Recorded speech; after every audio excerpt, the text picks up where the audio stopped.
വചനവീഥിയിലൂടെ father ജെ.ബി. Puthur. വിശുദ്ധ ലൂക്കാ രചിച്ച നമ്മുടെ കർത്താവ് യേശുമിശിഹായുടെ പരിശുദ്ധ സുവിശേഷം. അധ്യായം 6, 12 മുതൽ 16 വരെയുള്ള വാക്യങ്ങൾ.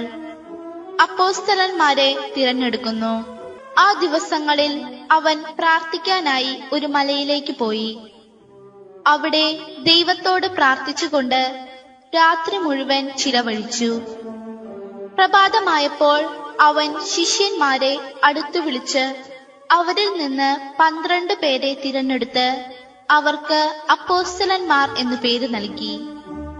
അവർ പത്രോസ് എന്ന് അവൻ പേര് നൽകിയ ശിമയോൻ, അവന്റെ സഹോദരനായ അന്ത്രയോസ്, യാക്കോബ്, യോഹന്നാൻ, ഫിലിപ്പോസ്, ബർത്തലോമിയോ, മത്തായി, തോമസ്, ഹൽബയുടെ പുത്രനായ യാക്കോബ്, തീവ്രവാദിയായി അറിയപ്പെട്ടിരുന്ന ശിമയോൻ, യാക്കോബിന്റെ മകനായ യൂദാസ്, ഒറ്റുകാരനായി തീർന്ന യൂദാസ് കറിയോത്ത എന്നിവരാണ്.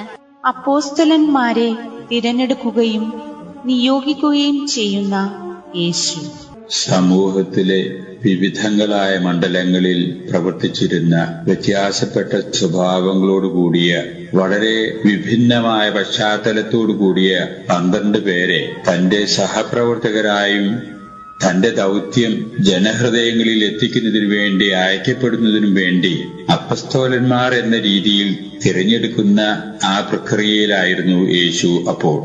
ഇങ്ങനെ വളരെ പ്രധാനപ്പെട്ട ആ കൃത്യം നിർവഹിക്കുന്നതിനു വേണ്ടി ഒരുക്കം എന്ന നിലയിൽ യേശു തന്റെ പിതാവുമായിട്ട് ആശയവിനിമയം ചെയ്യുന്നതിനായി മലയുടെ മുകളിലേക്ക് പോകുന്നു. തന്റെ പിതാവുമായിട്ടുള്ള ആശയ സംവേദനം നടത്തിയതിനു ശേഷം മുൻകൂട്ടി കണ്ടുവച്ചിരുന്ന ആ 12 പേര് തന്റെ സാന്നിധ്യത്തിലേക്ക് എത്തിപ്പെടാൻ വേണ്ട ഏർപ്പാട് യേശു ചെയ്യുന്നു.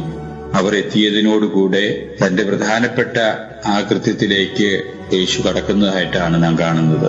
യേശു അവരെ പേരെടുത്ത് വിളിച്ചുകൊണ്ട് ചിലവർക്കൊക്കെ പുതിയ പേര് യേശു നൽകാനും ഇടവരുന്നു. ആ സാഹചര്യത്തിൽ ഓരോരുത്തരെയും തിരഞ്ഞെടുക്കുകയും താൻ ഏൽപ്പിക്കുന്ന ദൗത്യ നിർവഹണത്തിന് വേണ്ടി നിയോഗിക്കുകയും ചെയ്യുന്നു. സുവിശേഷകനായിട്ടുള്ള ലൂക്ക ആ 12 പേരുടെ പേരുകൾ അക്കമിട്ട് ഇന്നത്തെ സുവിശേഷത്തിൽ നമുക്കായിട്ട് നൽകുന്നത് നമുക്ക് കാണാം.